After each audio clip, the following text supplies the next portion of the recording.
Buongiorno, ben trovati da Sicilia 24, questi titoli del nostro telegiornale.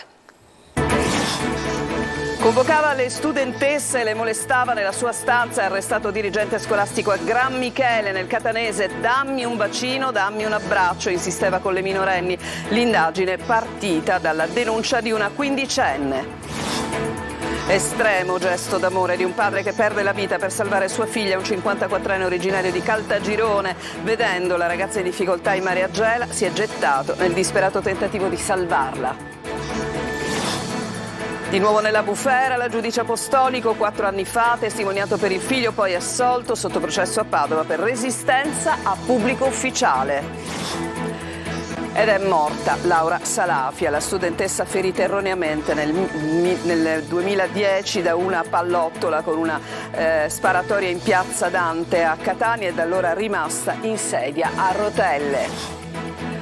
Operazione antidroga ad Augusta, lo spaccio avveniva anche porta a porta, 7 ordini di custodia cautelare.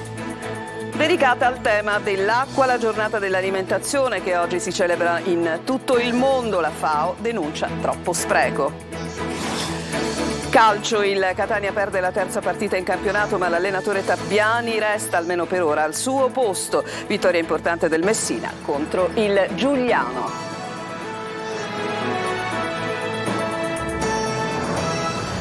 Arrestato a Gran Michele un dirigente scolastico, è accusato di violenza sessuale nei confronti di 7 studentesse minorenni. Convocava le ragazzine in direzione con la scusa di discutere il loro rendimento scolastico e lì le molestava. L'inviata ci dice tutto, è Lorena Dolci. Varcare questa porta era l'incubo delle studentesse del liceo artistico Libertini di Gran Michele. In questa stanza, l'ufficio di presidenza non le aspettava una nota o la sospensione, i classici spauracchi dei tempi della scuola. Qui, con la scusa del rendimento scolastico, il preside convocava le ragazze e poi iniziava i suoi approcci fatti di complimenti, sfioramenti, toccatine. Dammi un bacino, dammi un abbraccio, si sentivano ripetere le studentesse. Non era un mistero che quell'uomo di 61 anni, forte della sua autorità in ambito scolastico, molestava le ragazze. A denunciarlo è stata una studentessa di 15 anni con cui il preside si era spinto anche oltre. Ha provato a baciarla sulle labbra, bacio schivato dalla ragazza che una volta tornata a casa sconvolta ha deciso di denunciarlo. I carabinieri hanno appurato che anche altre 6 ragazze avrebbero ricevuto analoghe attenzioni morbose. Ti sculaccio se non studi era il suo ritornello, oppure ti prendo a morso se non fai la brava. Una mole di indizi che non hanno lasciato dubbi ai carabinieri di Caltagirone. L'uomo è stato arrestato e si trova agli arresti domiciliari per violenza e tentata violenza sessuale.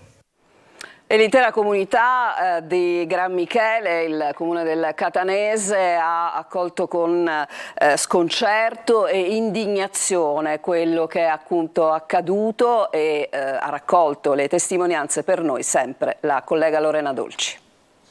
Qualora venisse accertata appunto quello che gli è imputato, certo. È qualcosa di molto grave. Il nuovo preside del liceo artistico ha preso servizio a settembre di quest'anno al posto del dirigente sotto accusa. Dell'indagine si vociferava da alcuni mesi, ma la notizia dell'arresto è stata uno shock. La sua preoccupazione oggi è rassicurare gli studenti che l'istituzione è sana. È una vicenda che mette a dura prova la nostra istituzione, ma mi sento di dire che comunque la nostra istituzione è ben salda sui principi e i valori che invece vanno in tutt'altra direzione. Ecco. Parlerete con gli studenti e le studentesse? L'ho già fatto stamattina proprio per rasserenare gli animi e soprattutto per dire loro che l'istituzione è con loro e lo sarà sempre. Una scuola che ha sempre affrontato le tematiche della violenza di genere, raccontano i docenti. Questa tela realizzata dai ragazzi ne è solo un esempio. Con questa studentessa di 15 anni ha avuto il coraggio di denunciare. Sì, io e noi pensiamo che questa forza sia legata anche a ciò che la scuola ha fatto in termini di formazione, di informazione e di dialogo. Anche in paese l'arresto del preside, socio tra l'altro di una nota palestra, ha scatenato commenti indignati. Non esiste che una persona importante come un preside nelle scuole faccia una cosa del genere. Questi ragazzi vanno a scuola che dovrebbe essere, penso, un posto sicuro, ma in realtà nemmeno questo lo è più. Andiamo a Gela, dove un papà eroe tuffandosi ha salvato la figlia che stava per annegare, ma le forti correnti lo hanno stremato e ha purtroppo perso la vita. Sentiamo Gerry Italia. L'ultima domenica di questa estate infinita si è trasformata in tragedia per una famiglia di Caltagirone che ieri è arrivata a Gela per godersi una giornata nella spiaggia a ridosso del pontile sbarcatoio sul lungomare Federico II. Un uomo di 54 anni, Francesco Di Gregorio, ha perso la vita nel tentativo di salvare la figlia ventenne dalle correnti. Tutto si è svolto in pochi minuti, subito dopo l'ora di pranzo. Sono passate da poco le 2 del pomeriggio, il vento si è alzato e la corrente si fa più forte, ma la ragazza decide comunque di fare il bagno. Dopo qualche minuto inizia però ad annaspare ed è lì che il padre decide di tuffarsi. Francesco, con uno sforzo immane, riesce a raggiungere la figlia e metterla in salvo, ma a quel punto la corrente di risacca lo trascina via impedendogli di ritornare. In spiaggia si scatena il panico e si attivano subito i soccorsi. Dalle finestre dell'edificio della Guardia Costiera 2 militari della Capitaneria di Porto si rendono conto di quanto sta accadendo e si precipitano in spiaggia, si tuffano in acqua, ma per l'uomo ormai non c'è più nulla da fare. Francesco viene trasportato sulla battigia già in arresto cardiocircolatorio. Vano anche il tentativo dei sanitari del 118 di rianimarlo. Dopo lunghi minuti di massaggio cardiaco il medico non ha potuto fare altro che constatarne il decesso. Cure mediche al pronto soccorso anche per i 2 militari della Guardia Costiera che durante il salvataggio hanno riportato diverse ferite. Il coraggio e la prontezza di riflessi dimostrati purtroppo non sono serviti a evitare che il papà eroe venisse strappato ai suoi affetti più cari. Per una fuga di gas un bimbo di 4 anni è morto in una masseria a Petralia Soprana, siamo in provincia di Palermo. I genitori hanno raccontato di avere sentito un forte odore di gas nell'abitazione prima di accorgersi che il piccolo non respirava più ed era in arresto cardiaco. Nonostante l'intervento dell'Eri Soccorso, per il bambino non c'è stato nulla da fare. Ancora fermi i traghetti della Caronte Tourist, esasperati. I residenti delle isole minori rimasti senza collegamenti minacciano di scendere in piazza. Si cerca alla regione una soluzione dopo il sequestro delle imbarcazioni. Sentiamo Adelaide Barbagallo. Adesso basta, i traghetti alla Caronte Tourist sono ancora fermi, i residenti delle isole minori sono stanchi e minacciano di scendere in piazza. Il difficile problema dei collegamenti di solito legato al maltempo adesso è di altra natura. Dopo quello dei giorni scorsi è in corso un altro incontro con l'assessore regionale ai trasporti Aricò e i vertici della Caronte Tourist. La compagnia, dopo il sequestro dello scorso maggio di 3 navi da parte della magistratura perché non ritenute idonee al trasporto di persone anziane e disabili e la disdetta del contratto con la regione, sperava lo scorso 9 ottobre in un dissequestro. In questi mesi ha proseguito il regime di mercato libero, ma adesso nemmeno questo è possibile perché alla regione sono stati sequestrati gli oltre 2 milioni che doveva dare alla compagnia. Siamo fortemente preoccupati per la situazione che si è creata, afferma Cristian Del Bono di Federalberghi Eolie, ma anche stupiti per il fatto che la regione in tutti questi mesi non abbia trovato una soluzione per risolvere alla base il problema. Un commerciante di Lipari che vuol mantenere l'anonimato dice: ci sentiamo ostaggio della Caronte Tourist che detiene il monopolio. E la giudice di Catania, Apostolico, continua ad essere sotto i riflettori ed è nuovamente bersaglio delle critiche da parte del centrodestra. Sentiamo il perché da Emanuela Corsi in studio. Sì, questa volta ha suscitato reazioni il fatto che il giudice Etneo, che ricordiamo per primo a settembre con una sentenza ha annullato il cosiddetto decreto Cutro accogliendo il ricorso di 3 migranti che poi sono stati liberati, abbia testimoniato ad un processo che vedeva tra gli imputati uno dei suoi figli. L'accusa per il giovane era di resistenza a pubblico ufficiale per aver dato un pugno allo scudo di una poliziotta durante una manifestazione dell'occupazione dei centri sociali, che è avvenuta a Padova nel 2019 per contestare un corteo anti-abortista di Forza Nuova. La vicenda giudiziaria si è conclusa lo scorso 2 febbraio con l'assoluzione del figlio del magistrato assieme agli altri coimputati, e da Teste l'Apostolico aveva riferito che durante la protesta la polizia aveva usato violenza contro i partecipanti, dicendo che il figlio le aveva mostrato tra l'altro un video con un ematoma che era comparso sulla gamba a seguito di un colpo subito proprio dalle forze dell'ordine. Dopo questa notizia nuovamente sono arrivate le reazioni politiche, il centrodestra che chiede ancora, soprattutto la Lega, le dimissioni del giudice perché dimostrerebbe ancora una volta di avere un atteggiamento di parte, mentre invece da Forza Italia Gasparri dice che andrebbe allontanata con le procedure di legge. Da parte dell'opposizione invece interviene Fratoianni di Sinistra Italiana, che si rivolge ancora una volta al ministro Salvini chiedendo di riferire sul famoso video che il ministro ha pubblicato dove si vede il giudice Etneo manifestare ad un corteo a favore dei migranti del 2018. E a 47 anni è morta Laura Salafia, la donna rimasta paralizzata dopo essere stata ferita nel 2010 a Catania da una pallottola vagante durante una sparatoria in piazza Dante, dove si trovava dopo aver sostenuto un esame universitario. A sparare era stato un estraneo, Andrea Rizzotti, che voleva colpire il pregiudicato Maurizio Gravino. La Salafia è rimasta in ospedale per 3 anni, poi il ritorno a casa e una vita molto difficile in sedia a rotelle. Spacciavano droga anche porta a porta dalla frazione di Villa Asmundo al centro della città. Così i carabinieri hanno smantellato una piazza di contrabbando. Augusta, nel siracusano, 7 le misure cautelari eseguite, 5 delle quali in carcere. Sentiamo Francesco Aloi. Nel 2022 ad Augusta l'operazione Drug Lockdown con la chiusura della piazza di spaccio. Poco tempo dopo però ne era stata aperta una nuova, non più soltanto nella piazza di Contrada Scardina, ma si trattava di un'attività diffusa dalla frazione di Villa Asmundo al centro della città megarese. Gli assuntori infatti molteplici, uomini, donne, forse prendendo spunto dal lockdown che c'era stato con il Covid, acquistavano lo stupefacente anche con la consegna porta a porta. Per il pagamento dello stupefacente, non avendo magari la possibilità di avere contanti disponibili, davano anche come pegno la carta del reddito di cittadinanza. Sono 7 gli indagati, 5 adesso si trovano in carcere a Cavadonna, 1 è ai domiciliari e per un altro è scattato il divieto di dimora ad Augusta.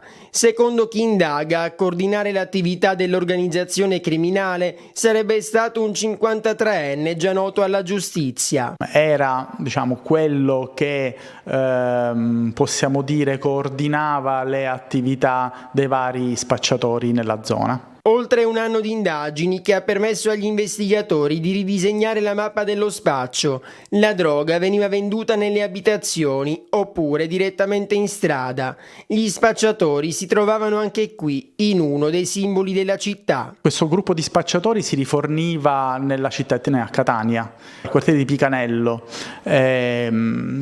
Si collegavano con gli odierni indagati ed è stato arrestato nel corso delle attività di indagine come riscontro appunto all'attività odierna. Più di 50 i militari coinvolti nell'operazione.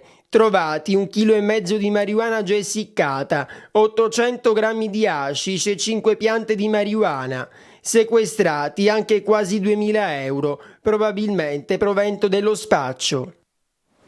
Adesso cambiamo decisamente argomento, la sanità siciliana, in particolare la nomina dei nuovi manager della sanità dell'isola al centro di un vertice che in questo momento si sta tenendo a Palermo, e ci riferisce della situazione il collega Manlio Viola, con il quale appunto siamo in questo momento in collegamento. Buongiorno Manlio. Buon pomeriggio, in realtà il vertice si è concluso da pochi minuti, sarà adesso una giunta di governo che è stata convocata dal governatore Renato Schifani a decidere se procedere a rendere ufficiali quelle che sono le scelte che sono state assunte nel vertice oppure no. Non è tutto ancora deciso in realtà, l'unica cosa che si sa fino a questo momento è che è stata ristretta a 49 nomi la lista delle persone che potrebbero essere nominate rispetto all'elenco completo e fra questi 49 dovranno essere scelti 18 manager, 6 saranno scelti in quota Forza Italia, 6 in quota Fratelli d'Italia e 2 ciascuno per Movimento per l'Autonomia, DC Nuova di Cuffaro e Lega. Questa sarà la spartizione da un punto di vista numerico, ma non basta questo per sapere come saranno scelti i manager, perché ogni azienda sanitaria ha un peso specifico diverso e dunque c'è battaglia, perché in tanti vorrebbero andare a gestire gli 82 fino a 85 milioni che arriveranno per la sanità nissena nel centro della Sicilia e comunque bisognerà scegliere entro oggi probabilmente, ma c'è tempo fino al 31 di ottobre, fino alla fine del mese di ottobre, perché il governatore ha fatto sapere di non voler procedere a ulteriori proroghe, comunque quindi potranno essere utilizzate ancora queste 2 settimane. Bisognerà scegliere le 18 persone che guideranno la sanità verso la riforma, verso il cambiamento che è indotto dai tanti investimenti arrivati dal PNRR che ridisegna completamente il sistema. A voi. Grazie a Manlio Viola, noi ci fermiamo per una prima pausa e torniamo con altri servizi.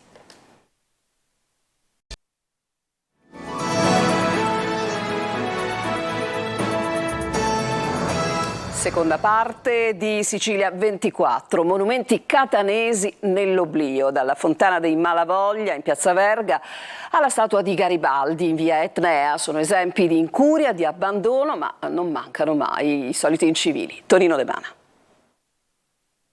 Degrado, erbacce e sporcizia non risparmiano il salotto buono di Catania. Sono tanti i monumenti fotografati dai turisti, ma che, al di là della bellezza artistica, mostrano segni evidenti di abbandono. Uno degli esempi arriva da Piazza Verga, dove sono molte le segnalazioni alla nostra linea di WhatsApp 342 74 55 005 che denunciano la sporcizia, lo stato d'abbandono e l'incuria che riguarda anche la centralissima Fontana dei Malavoglia, opera realizzata nel 1975 dallo scultore Carmelo Mendola, più volte ristrutturata e più volte dimenticata. Il manufatto scultoreo verghiano, riconsegnato alla città in tutto il suo splendore nel settembre 2021, dopo essere stato sottoposto a costosi interventi di restyling che hanno riguardato anche l'impianto di illuminazione, è circondato da erbacce, mentre la luce è garantita solo dall'illuminazione pubblica della piazza. Lo vedete in questo video girato da un nostro telespettatore che si chiede e ci chiede come mai la Fontana di Malavoglia si trovi in quello stato.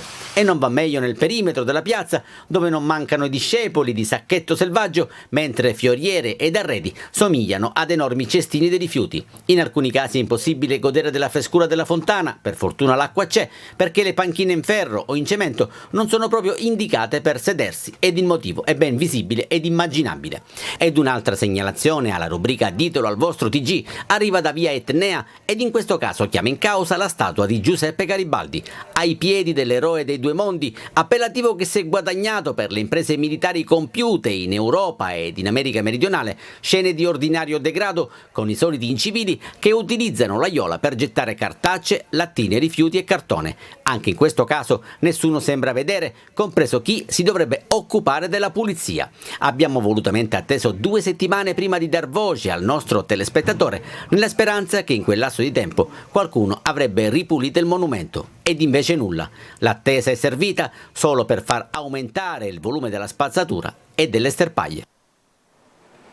Avete interrogativi, proposte o proteste da fare arrivare all'amministrazione di Catania? Bene, da venerdì 20 e ogni venerdì Sicilia 24 Focus su Telecolor ospiterà in diretta il sindaco di Catania, Trantino, che naturalmente ringraziamo per la disponibilità. Potrete inviare le vostre domande alla nostra mail che è sicilia24focus@telecolor.it. Il sindaco Trantino risponderà. Primo appuntamento condotto in studio dal nostro direttore Michele Cucuzza, appunto venerdì 20 alle 14:30. Lo spazio, lo ricordiamo, è l'appuntamento con il sindaco.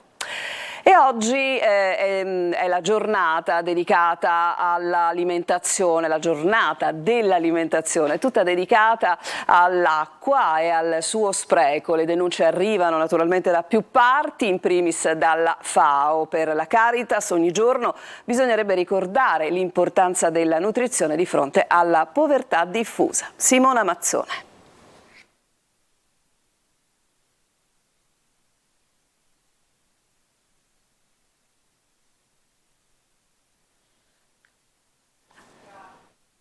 Allora, se non c'è il servizio, vedo che invece il servizio sta per andare in onda, per cui lo possiamo lanciare.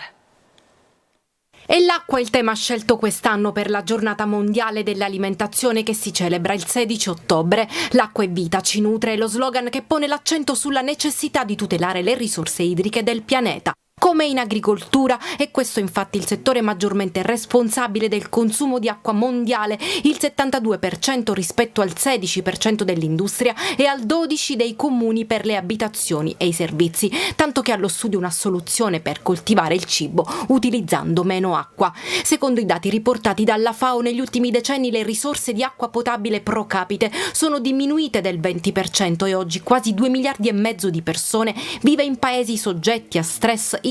Le previsioni stimano che entro il 2050 la domanda mondiale d'acqua aumenterà del 35%. Di recente dati ISTAT relativi agli anni 2020-2022 rilevano che è la Sicilia la regione che spreca più acqua nel paese, con un volume di perdite idriche di quasi 3,5 miliardi di metri cubi, il 42% dell'acqua immessa in rete. Se ne parla, ma non in modo incisivo. Secondo il direttore della Caritas di Catania, ospite a Buongiorno Sicilia, non basta un giorno per porre l'attenzione sulla cultura dell'alimentazione.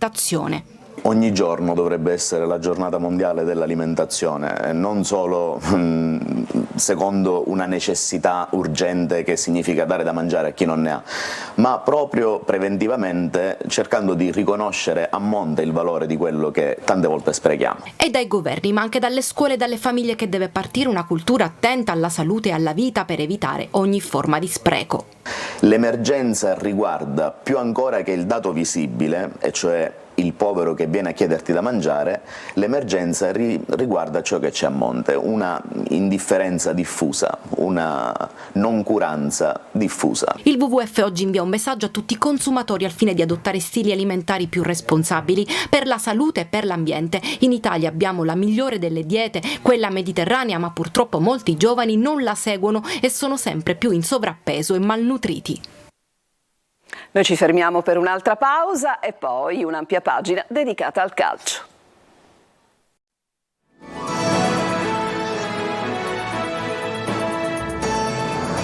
E siamo rientrati in studio con il calcio dopo la terza sconfitta in 7 partite. Si apre una settimana delicata in casa Catania, confermato per ora il tecnico Tabbiani. Sentiamo Marco Carli.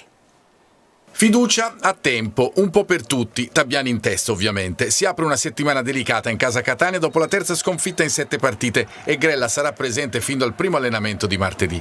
Perché è vero che è stato dato tempo per vedere i risultati, ma è evidente che il Catania si è già giocato tutti i jolly a disposizione. Bisogna cominciare a marciare veramente se si vuole risalire in classifica e gli etnei dalla sfida interna col Taranto saranno attesi da un tour de force con partite ogni 3 giorni.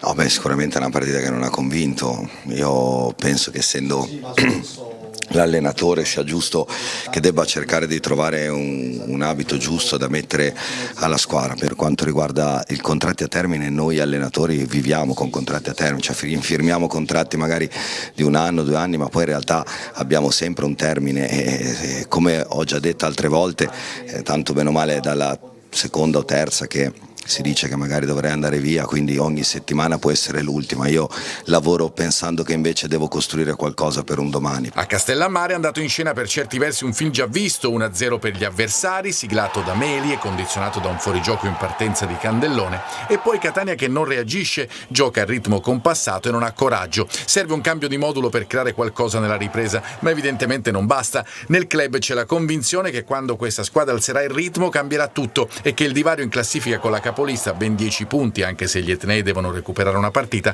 non sia reale, ma se è veramente così bisogna dimostrarlo da subito. Seconda vittoria in campionato del Messina, che ieri ha superato il Giuliano con un gol dell'attaccante Plescia. In classifica giallorossi a quota 9 punti. Il servizio di Sergio Colosi. Operazione sorpasso riuscita al Messina nello scontro salvezza con il Giuliano di Bertotto al primo KO dal suo arrivo in Campania. Una vittoria, la seconda in campionato, che spinge i giallorossi in una posizione a ridosso del centro classifica. Prestazione in chiaroscuro della squadra di Modica, che a sorpresa ha cambiato la difesa schierando Polito e Pacciardi. Due novità bocciate dal campo: Polito in difficoltà sostituito da Modica a fine primo tempo, Pacciardi finito fuori per il rosso su Nocciolini lanciato a rete. Il colpo dello scorpione di Plescia vale 3 punti importanti anche per il morale e la giovane età del Messina, con una gara, quella con il Taranto, da recuperare. Nel finale è emersa la solita paura di vincere, già pagata a caro prezzo contro Turris e Casertana, ma il Giuliano ha sparato a salve e il resto l'ha fatto il solito Fumagalli. Sempre bisogna migliorare, non esiste la perfezione nel calcio, né tantomeno siamo stati noi oggi spettacolari nel volere dominare, gestire e chiudere la partita. Abbiamo sofferto gli ultimi 15 minuti che non dovrebbe fare parte di noi, ma ci sono anche gli altri. Io faccio complimenti a Giuliano perché ha fatto una buonissima partita, al di là degli ultimi 15 minuti, anche se tranne quell'azione della traversa, poi mi sembra che il Fumagalli abbia fatto solo una parata nel primo tempo, quindi erano messi bene in campo, giocavano bene, ordinati, quindi era la partita che ci aspettavamo. Prossimo appuntamento venerdì a Picerno con inizio alle 20:45. E il calcio sarà protagonista del nostro approfondimento di oggi di Sicilia 24, tutto dedicato ad Anteprima Corner. Angelo Gagliano in studio si occuperà delle siciliane impegnate nei diversi campionati di Serie B e di Serie C, mentre questa sera, ve lo ricordo, è lunedì e dunque l'appuntamento è immancabile in prima serata con Corner tutto dedicato al Catania.